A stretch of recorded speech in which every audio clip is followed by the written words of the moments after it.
Say, man, Black Jew World Podcast, 713 Hebrew here. I got an interesting guest with us today. We tapping into some photography with a twist a little bit here. And I have my guy here with SharpShoot Media. Goes by Michael Brown. That's me. Let's go ahead and introduce yourself to the audience and tell them a little bit about yourself, your background. Absolutely. I'm Michael Brown, SharpShoot_Media. I'm what I call the lead shooter of SharpShoot Media. It's a Houston-based media company that specializes in photography, videography for personal and brand development. We recently moved here from Cleveland, Ohio last year, and we are making our mark and stamping our look on our art here in Houston. So we're looking forward to all that. Cool. So welcome to the city. What you think about it? You said you've been out here about a year, right? Been here for a year. Listen, I love it. I love Houston. I came here for a New Year's Eve party. And last New Year's Eve, I came here for a party and just wanted to get out of town, go to a grown-up party, and the vibe. Like, I'm not really a woo-woo, like, feeling and sensing type person. I'm more logical. Right. But when I tell you, out of all the places I've been, like, Houston felt like home. Cleveland's home because of the people, but Houston felt like home because of the place. Like, the vibe here was different. It's electric. And I come from a place that has a really heavy poverty mindset. And I wanted to get to a place where black excellence was normal. Ooh.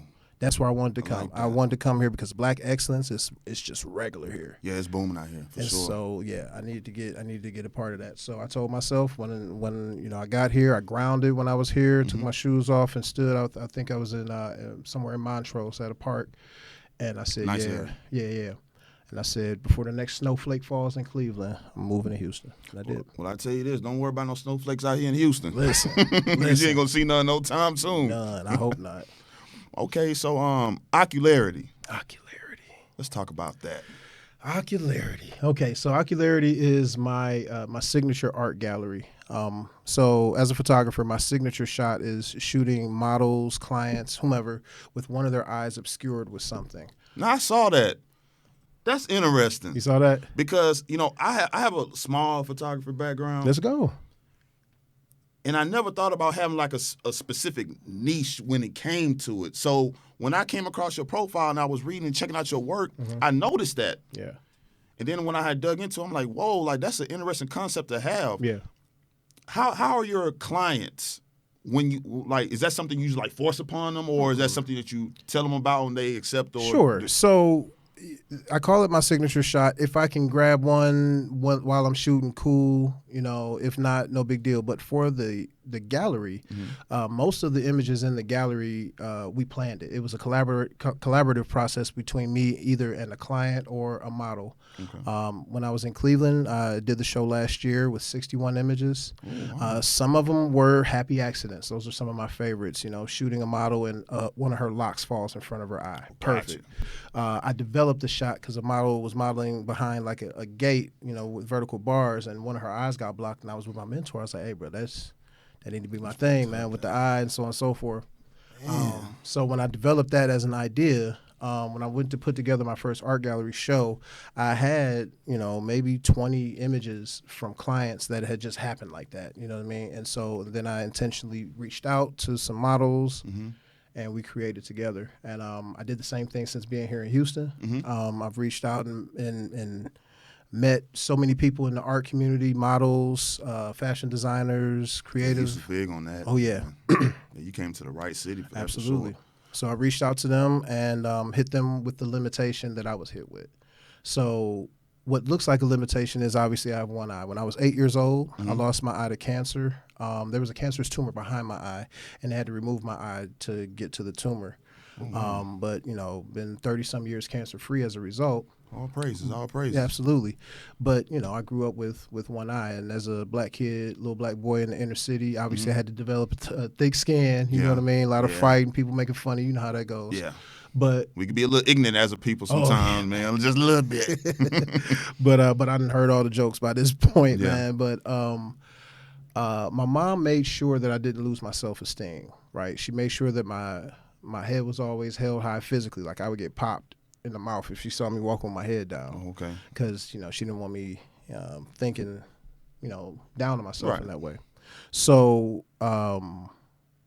what looks like a limitation to others, I turned into the conduit or the channel for my creativity. And that's what I do with the models. I say, hey, this is the limitation. Whatever type of photography we do, whether it's editorial, beauty photography, boudoir photography, you have to figure out what prop or what concept you're going to use to block one of your eyes.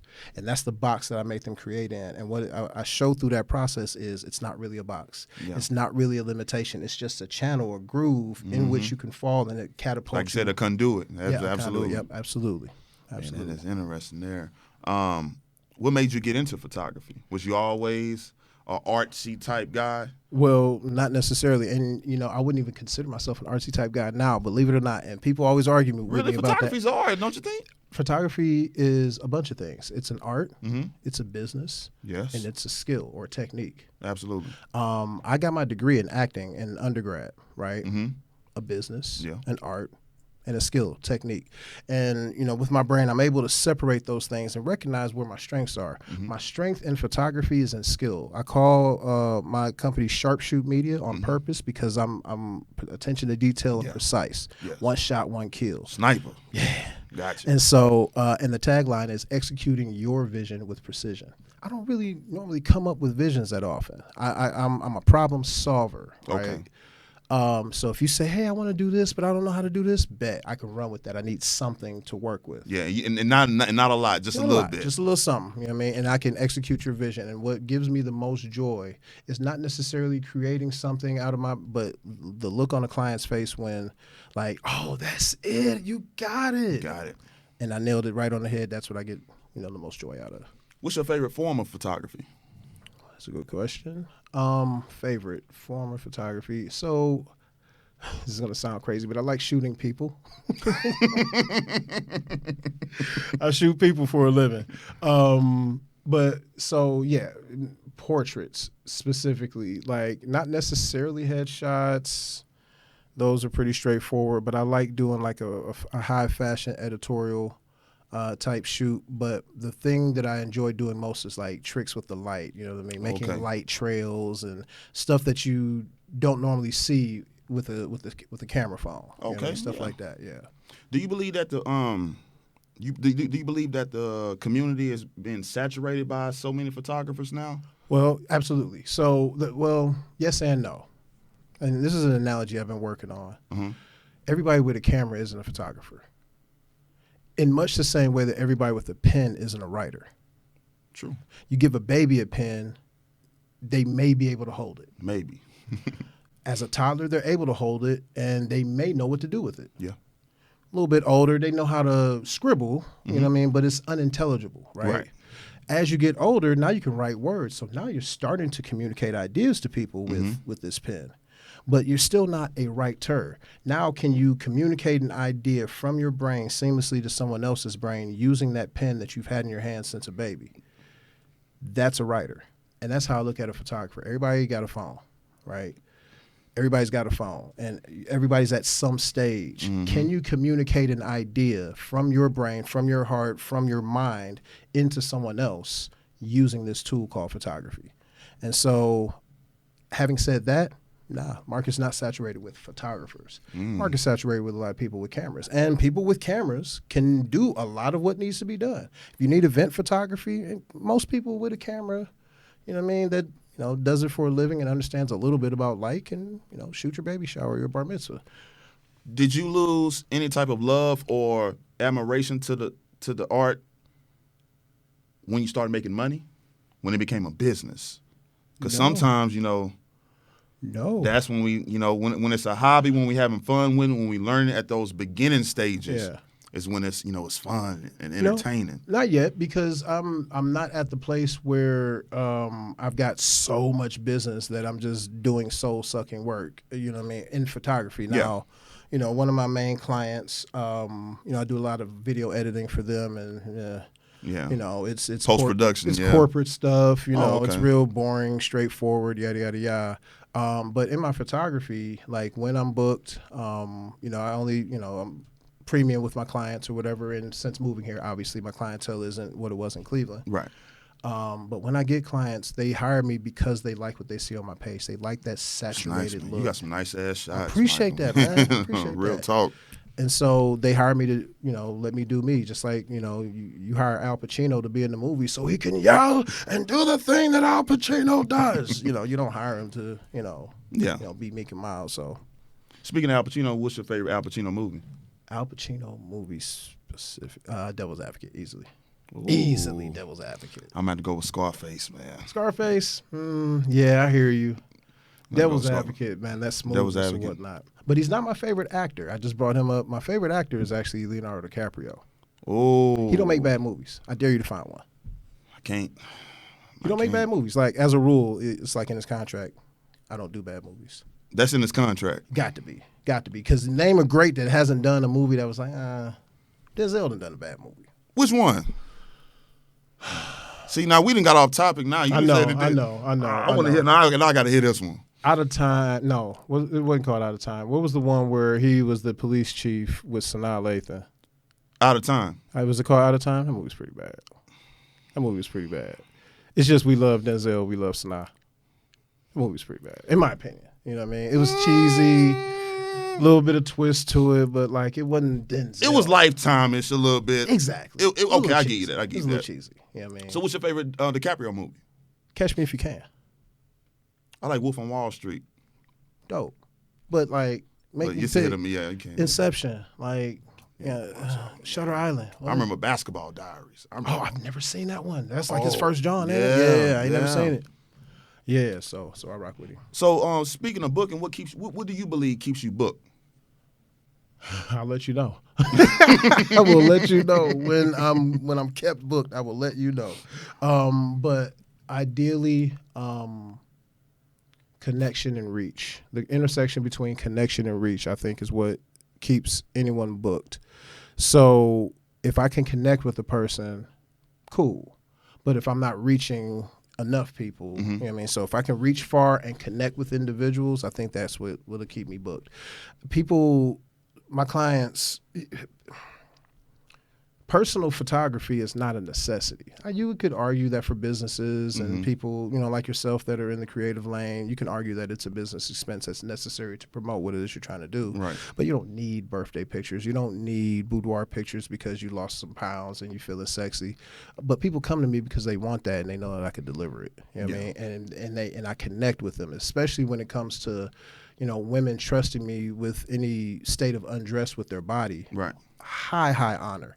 And they may have never done it before, but because they connect with me as a person, they recognize that I'm genuine about, bringing about what they want to communicate.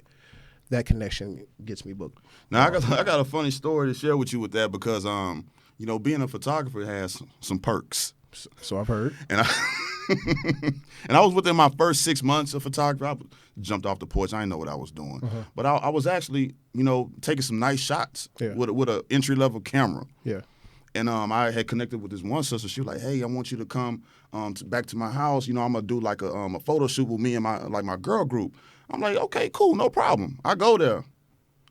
All of them. It was like a lingerie type party. I mean, I was happy to be there. I went there and took care of my business and all that, right? For sure. But on the flip side, I had booked this one guy for a photo shoot, and as we got into the shoot, this nigga start coming out his shirt and all that stuff. I'm like, hold on, man. That wasn't in the order form, man. Don't put that shit back on, man.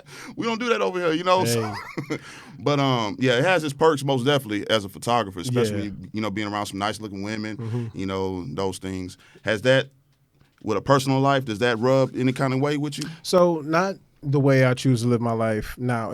I've been in a situation. I was in a relationship with a woman who had problem with how friendly I am, just in general.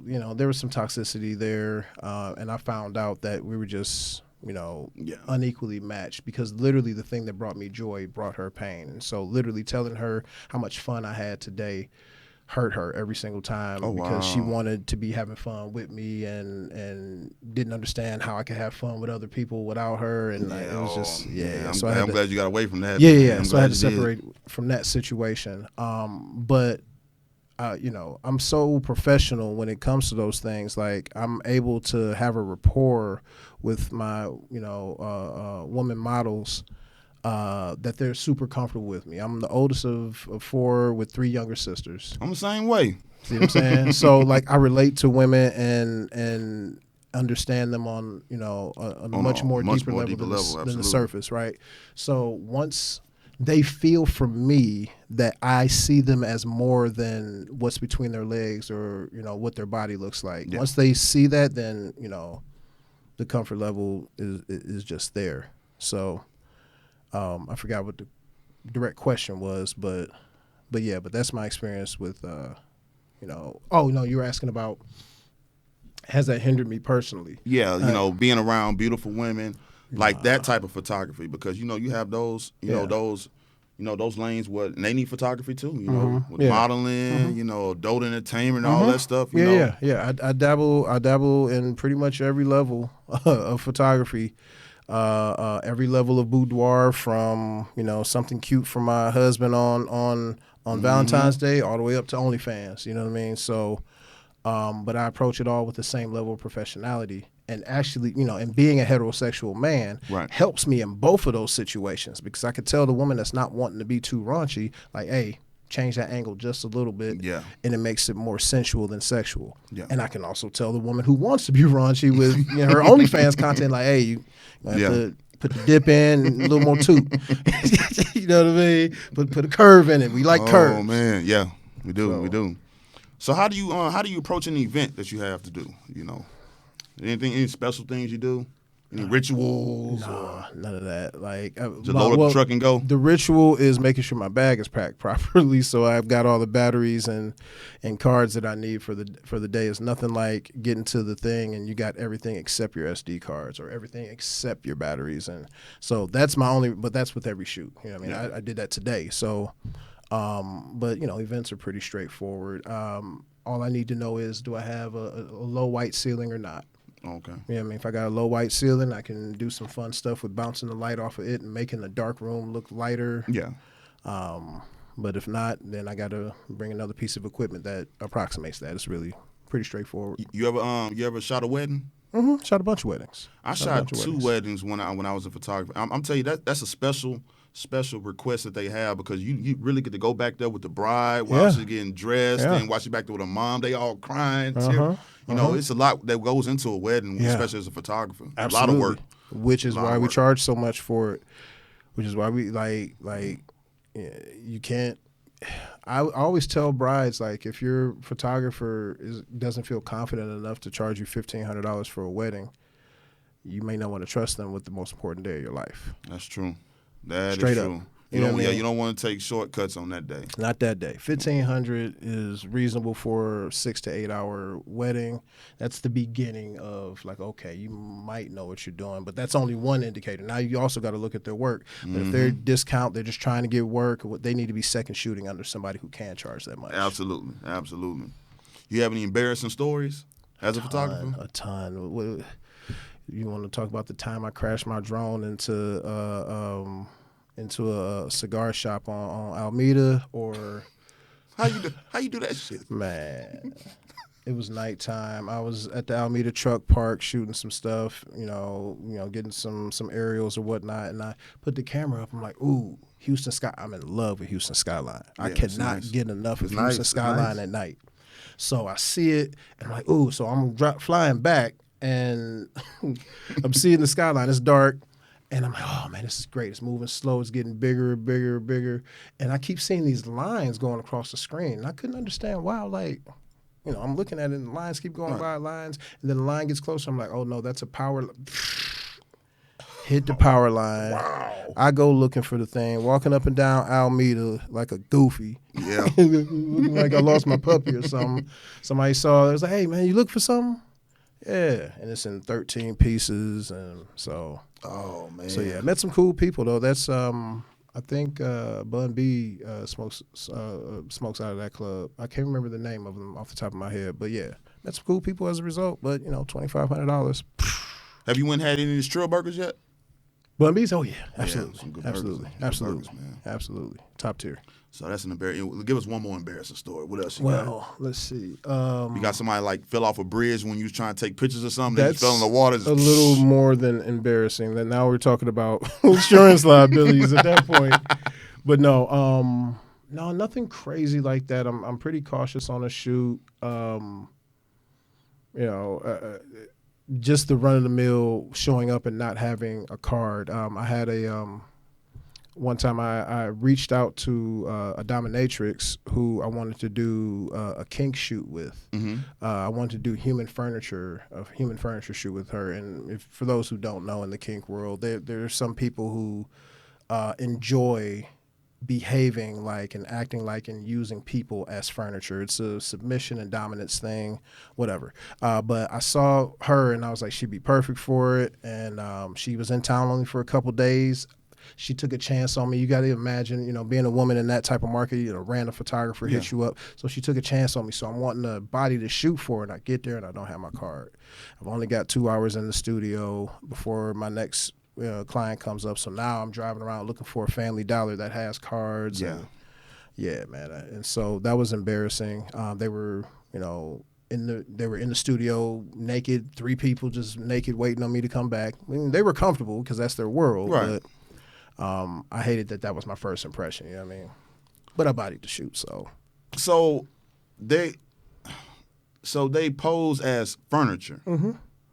Like recliners and love seats and Well, the idea that I had was that they make a throne for her. Y'all heard of that before? I wanted them to look like a throne, and she was like the queen dominatrix type situation. So I could show you better than I could tell you, my brother. Here it is, right? It's in here somewhere. But yeah, but like I said, some people enjoy doing it. Some people enjoy being it. But yeah, but this is oh no, that's so you do photography in all those worlds, huh? Yeah, man. I'm all over the place, man. I hear that. I'm gonna get it to you. I'm gonna show you, man, because Well, while you looking for that, we keep chopping it up. Yeah, for sure. What challenges have you came across in photography? But like as far as maybe missing items out your bag, things not being prepared. Yeah, that's about it. Between that, sometimes like early in my career, not knowing how to get the shot was like my main thing. Like I'll have something in my head and I'll just keep snapping, and for some reason it's just not popping for me, and I don't know why. Those are embarrassing for me, and that's what makes me so intent on being a technician. Human furniture. It's like a king's chair, huh? Right. So, and in that image, there were only 2 submissives there. So I use a submissive for the seat in the back, and then I doubled them. This is actually the same woman here, and that's the same guy here and there. Excuses. Well, you learn something new every day. Yeah. I did not know that existed. That's a thing. And so, wow. yeah. And there was one where the woman acted as I can't show y'all. ashtray. Can't show y'all. It's a little hot for TV, but the woman acted like an ashtray, and the man acted like a rack for her paddles and floggers and whips and stuff. So he was just a rack, and she was the ashtray, and yeah. Oh, wow. So it go beyond just baby shower pictures, huh? A whole new world. I'm trying to tell you, man. So yeah, so I'm involved in that community as well, both personally and professionally. And so sometimes I, get clients from that situation as well because they know me and trust me and see that I can deliver. Okay, that's cool, man. So you in Houston now. What's some of your favorite places to go? Like, what's your favorite restaurant? You have one yet? Say you've been out here a year. I do. I want to say a black-owned restaurant. I really do. But the first one that came to my mind, I love Axelrad, man. What's it called? Axelrad. I've heard of that before. You ain't been there, man. Listen, man. I've heard of that before, though. It's called Axelrad Beer Garden. It's on Alabama and something. Okay. I don't. It's black owned? No. That's not black owned? No. I wish it were. I've been to, when I first got here, my mission was to only eat at black-owned places. So I've been to a bunch. Yeah, of we got plenty of them. Plenty of them. I follow my Southern brand. Okay. And he makes these recommendations wherever you're at, whatever you're looking into. So I would check out the places that he recommended. But some of the most populous places are sometimes hard to get in. I haven't been to camp yet because every time I try to go, the line is backed. So good for them. Yeah. You know what I mean? Yeah. I shot at the playground. I Okay. shot at Palapas. You know what I mean? But my favorite place, like to eat, is or to go is Axelrad. They're connected to a pizza shop too, so you can go to the pizza shop, get your pizza, and out in the outdoor area, there's hammocks. Really? Nothing but hammocks hanging on this structure of like a grid of metal. Yeah. And then that's the seating is hammocks. Hmm. Like probably 50 or 60 hammocks out there. I'm gonna try And that. you're outside, there's a big screen. They used to play movies up there. But sometimes they'll just have a DJ on the stage or whatnot. And it's a really cool vibe. Get you some beer, a couple drinks or whatever. And that's where we go to unwind and chill. Unwind and chill. Yeah. That's cool there, man. So before we get out of here, any advice that you have for aspiring photographers? Is it like, hey, just pick up a camera and just start shooting? Like, Yeah. what do you have for them? My best advice is understand how to write with light. That's what photography means. Photo meaning light, graphy meaning to write. Right? So learn how to write or draw or create with light. Understand how you can use light to highlight and to emphasize and de-emphasize different things, to create mood, to understand how one light moved around the subject does different things. Like that's the best thing I do with beginning photographers is take one subject and one light and just tell them to take pictures with the light going different places, up, down, high, low, back, and look at what you can do with one light before you move on to two, before you move on to three, before you start painting with light, doing light painting and so on and so forth. That's the best advice I can give because that alone is going to set you apart whether you have expensive equipment or not. If you know how to curve light and draw and manipulate light, you're going to be ahead of the curve. And as far as going to a specific niche, like what's your advice with that? Do what makes you happy. This is the same thing I would tell anybody. Like what brings you joy? What would you do? What niche would you do whether they paid you or not? You know what I mean? And I don't really have a strong opinion about whether or not you should have to pick a niche. Some people don't have to, but it's helpful to focus your efforts. But yeah, just do what brings you joy that you would do for free, and seek people that have the bread for it. There you have it. Well, hey, we appreciate you having you here on the Absolutely. episode here, man, on Black Jew World Podcast, powered by Black Jew Media Group and Loaf Management. Man, we welcome you to Houston. Absolutely. Get out to more restaurants, man. I There's do. plenty more out here, Absolutely. man. Try to eat Absolutely. all of them at the same Absolutely. time, man. I'm most definitely gonna be using your services, man, because I Appreciate went that, and man. checked out your work. Awesome, man. Appreciate you that. have a Appreciate great that. eye for it, man. How some people say they photographers, and you go check out their work and be like, man, you need to go sit your ass down. somewhere, Absolutely. Man. Absolutely. You're the total opposite, man. But we appreciate you having here, man. And any parting words? Before we Yeah, get out of here? absolutely. Ocularity Houston is happening November 12th of this year. It's going to be at Tribeca. Please come out. The tickets, the Eventbrite tickets are in the link in my bio on Instagram. I'm SharpShoot_media. Come out and enjoy valet, red carpet, live rolled cigars, a black harp player, a black aerialist, and over 80 pieces of my signature shots showing that limitations can be transcended and become a channel to your endless creativity. So come check out Ocularity Houston, November 12th, 2023. There y'all have it. Don't forget to like and subscribe to the podcast, Black Jew World. We out of here.